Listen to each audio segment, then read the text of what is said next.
রান্নাঘরে আসলাম। আজকে ভাবলাম কি রান্না করি, গরমও প্রায় পড়ে গেছে। এখন ফুলকপি বাঁধাকপি খেতে আর ভালো লাগে না, কিন্তু বাজারে গেছিলাম ইঁচড় কিনতে, ইঁচড় আর পেলাম না। তা কি করবো, ঘরে একটু রাঙা আলু ছিল, আমি বললাম আজকে রাঙা আলু থেকে তোদের চাটনি করবো। বলছে রাঙা আলু চাটনি? হ্যাঁ, হ্যাঁ। রাঙা আলুটা আমি আলুর মতন ছোট ছোট করে কেটে নিলাম। সর্ষে ফোড়ন দিয়ে আমি রাঙা আলুটা চাটনি করতে গেলে আমি সর্ষে ফোড়ন নাহলে পাঁচ ফোড়ন দিই, তার জন্য সর্ষে দিয়েছি। রাঙা আলুটাকে আমি আগে তো আলু তরকারি মতো একটু ভেজে নিতেই হবে। আর এখানে আমি কি করেছি, তেঁতুলটা জলে ভিজিয়ে রেখেছি। রাঙা আলুর জন্য আমি একটু নুন দিয়ে দিচ্ছি, একটু হলুদও দিয়ে দিচ্ছি।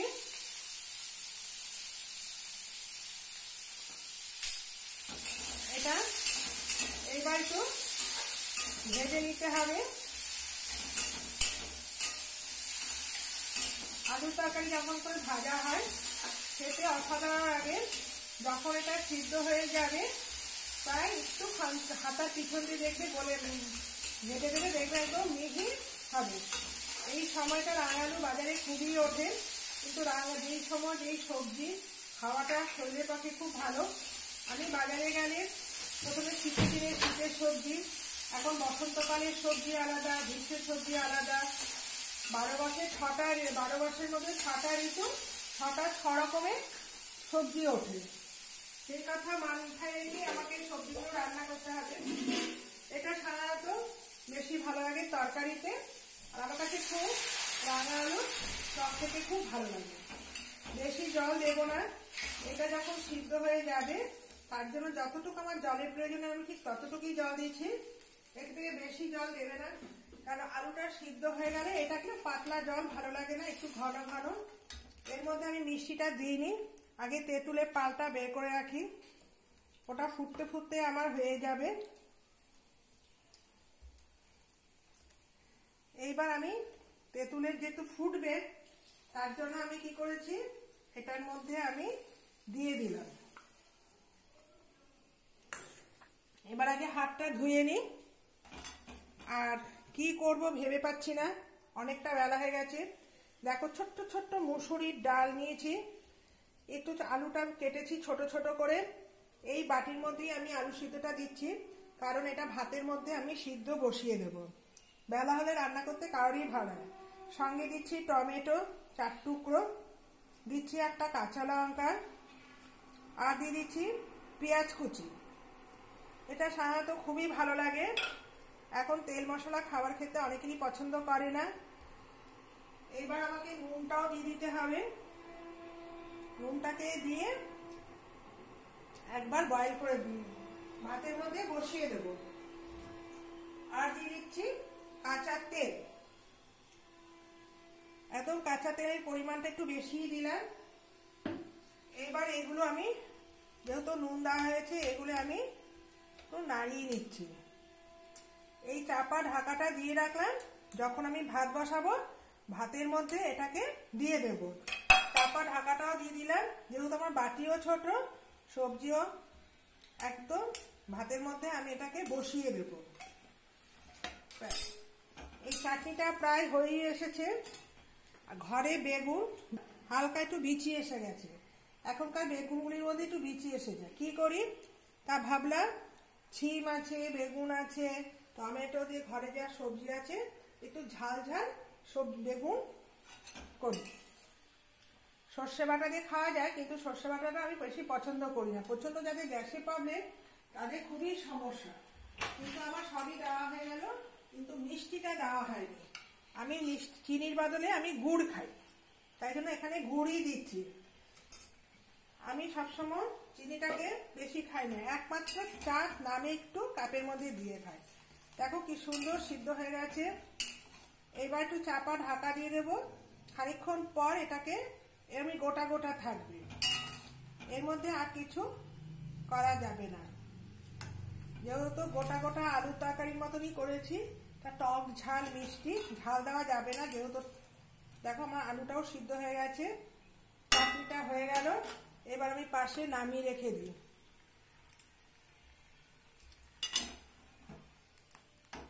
গ্যাস আমি দুটো ব্যবহার করি, এই কারণে হতে থাকতে থাকতে আরেকটা তরকারি আমার হয়ে যাবে। যদি আরেকটু থাকে তাহলে আমি পাশে গ্যাসও এই চাটনিটা বসিয়ে দিলাম। আর এটাও চাপা ঢাকা দিয়ে দিয়েছি। এর মধ্যে যেহেতু বেগুনের ঝাল করব, এটার মধ্যে একটু তেলের পরিমাণটা একটু বেশি থাকবে, না হলে খেতে টেস্ট হবে না। বেগুন ঝালের জন্য আমি কাঁচা হলুদ, একটু রসুন, একটু পেঁয়াজ বেটে নিই। বেশি মিহি করে বাটবো, পেস্ট করিনি। তো আদা দিইনি, যেহেতু কাঁচা হলুদ দিয়েছি আদা দিইনি।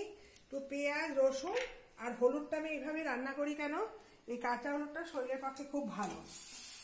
কেউ দেখবে কাঁচা হলুদটা খেতে চায় না, এই কাঁচা হলুদ দিয়ে আমি বেগুনের ঝাল বানাবো।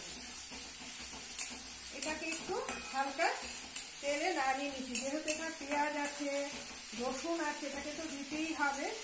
এর মধ্যে আমি আর হলুদ অ্যাড করবো না।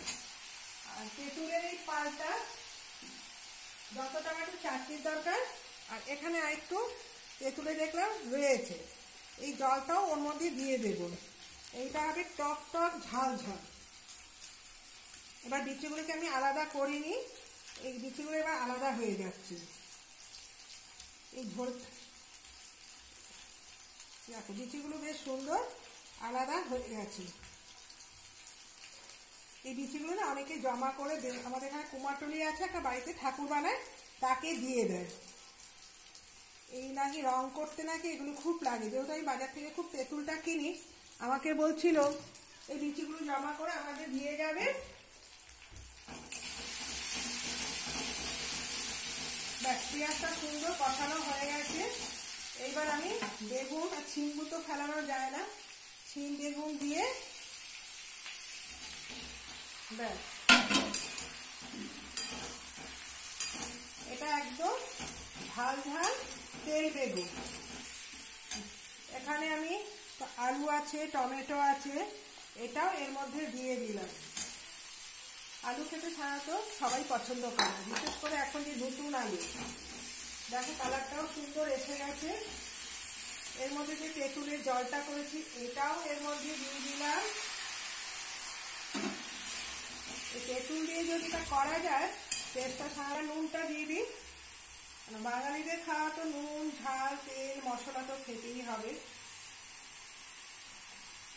আর হলুদ আর দেবো না, সঙ্গে আমি একটু লাল জন্য কাঁচা লঙ্কা দিয়েছি, অল্প একটু কালারের জন্য একটু দিয়েছি। ব্যাস, আজকে রাস্তা তো গুড় দেবো না, এটাতে আমি চিনি দিচ্ছি। 1 চামচ চিনি দিলেই কালারটা বেশি। গুড়ে কিন্তু কালার বেরোয় না, কিন্তু চিনিতে কিন্তু কালার বেরোয়, এটা কিন্তু বুঝে নিতে হবে। গুড়টা চাটনিতে চলে, কিন্তু রান্নাতে কিন্তু গুড় চলে না। যদি আমার কালার আনতে গেলে, যেহেতু লঙ্কার গুঁড়ো দিয়েছি, পেঁয়াজ দিয়েছি, কালারের জন্য কিন্তু চিনি ইউজ করতে হয়। তা এটাও আমার হয়ে গেছে। এটাকে চাপা ঢাকা দিলেই হবে। অনেকদিন ভাবছি বাড়িতে এখন আটা কলের মতো পাড়ায় পাড়ায় এখন মেশিনে আটা মানে ছাতু বিক্রি হচ্ছে, যেটা আমার বাড়ির সামনে যে আমি কিনি দোকান থেকে, প্যাকেটগুলো প্রায় 200 গ্রামের দাম বানার পরে 35 টাকা। আর যাই হোক, বাজারে এখন ছাতু বিক্রি হচ্ছে 190 করে। তা 10 টাকা বাড়ি দিয়েই হতো পুরোপুরি 200, তাহলে 500 টাকা 100 টাকা হয়ে যেত। তা আজকে আমি আমাদের বাড়ির কাছাকাছি দিয়ে দেখি ও ছাতু চিৎকার করে করতে থাকে মেশিন দিয়ে। তা আজকে সেটা সুযোগ পেলাম, আমি 1 কেজি ছাতু কিনে নিলাম।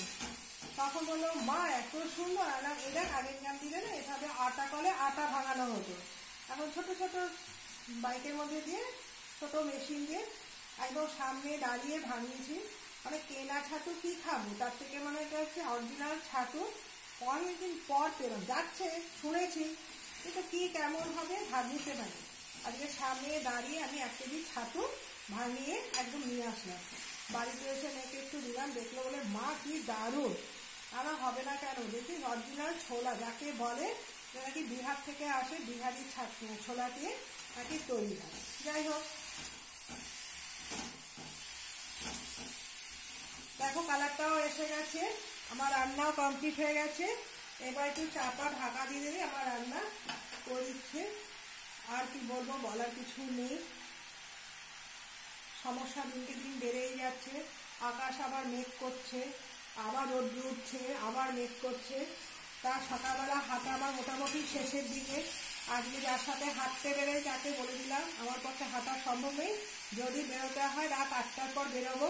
বলে কি রাত 8টার পর বেরোলে তো কিন্তু বেরোতে সঙ্গে 8টা হোক 9টায় বেরোবো। তা বলছে আমাদের তো বাড়িতে রান্না খাওয়ার সময় বাড়ির যে লোকজন আসে অফিস থেকে তারা খাবে, আমার তো কোনো ঝামেলা নেই। আমি ঠিক আছে, অসুবিধে নেই, কিন্তু সকালে আমি আর বেরোবো না। এই গরমের মধ্যে সকালে বেরোনো যে এতদিন শীত ছিল, বেরিয়েছি মর্নিং ওয়াক, এবার বলছে কি আবার শরীরটা আবার বসে পড়ে যাবে। কিন্তু তাহলে ভোরবেলা হাঁটতে ওর ভোরবেলাও অসুবিধে, কেননা ওর হাসবেন্ড সকাল 7টায় বেরোবে, তা টিফিন করো ভাত করো। আমরা 4-5জন মহিলা মিলে রাস্তায় হাঁটি। তা আজকে সেই হাঁটাটা ছুটি পড়ে গেল। যে মাঠটায় হাঁটি সেই মাঠেও একটা বিয়ে পড়েছে, আরেকটা মাঠে কি অনুষ্ঠান আছে। সবুজ ঘাসে কিন্তু হাঁটা ভালো। আমরা হাঁটতে হাঁটতে অন্নপূর্ণার খেলার মাঠে চলে যাই, যেখানে জগদ্দল উৎসব হচ্ছে। আমাদের বাড়ির কাছেও দুটো মাঠ আছে, মাঠে হাঁটি, দুটোটাকে এক সাইডে রেখে। যাই হোক, সবারই একই, বিভিন্ন রোগে আক্রান্ত। এখন রোগের আক্রান্ত থেকে আমরা সকালবেলা মর্নিং ওয়াক করতে বেরোই। ঠিক আছে, তোমার সঙ্গে থেকো।